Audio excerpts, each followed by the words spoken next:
Jean Piaget, fransız, təhsil psixologiyası haqqında maraqlı tədqiqatları var. O deyir ki, məktəb tələbədə, şagirddə, indi bunu tələbəyə də şamil eləmək olar, universitet tələbəsinə. Mən özüm universitetdə uzun müddət tədris eləmişəm. Abstrakt təfəkkürü formalaşdırmalıdır. Abstrakt təfəkkür nə deməkdir? Yeri gəlmişkən, o kreativlik də elə bunların bir hissəsidir. Bir adam ola bilər, savad çoxdur, mən tanıyıram elə bir adam. Savad çoxdur, çox mütaliəsi var, təhlil yoxdur.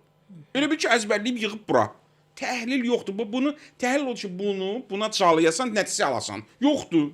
Robot eləbsən danışır.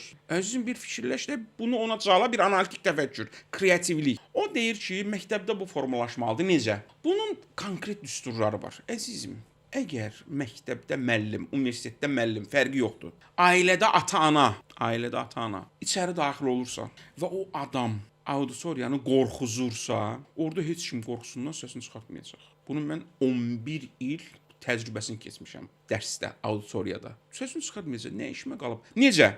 Qorxutmaq təkcə belə cəzalandırmaq deyil. Bəzən şagirdə müəllim gülür, istehza eləyir. Uşaq biabır olmaqdan qorxur. Deyir, oturmuşam da.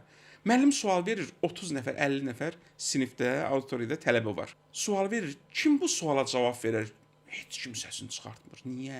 Qorxur ki, birdən səsimi çıxardaram, müəllim məni pərt eləyər. Var elə müəllimlər təəssüf. Pərt eləyər. Deyər ki, bu nə danışıq tərzidir? Bu nə? Sən 4-cü kurs tələbəsisən, hələ də bu sualın cavabını bilmir də. Sən özün sual verdin, bu uşaq cavab verdi. Niyə onu pərt eləyirsən? Niyə şəxsiyyətini alçaldırsan, onu təhqir eləyirsən?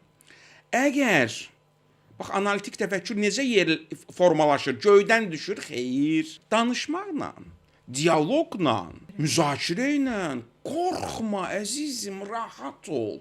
Mən tələbələrə deyirdim ki, mənim sözümü bəzən kəsin, yersiz sual verin. Eybi yox, narahat olmayın, kef eləyin. Bura axırıncı dayanacaqdır. Universitet axırıncı dayanacaqdır. Bundan sonra siz gedirsiniz işə.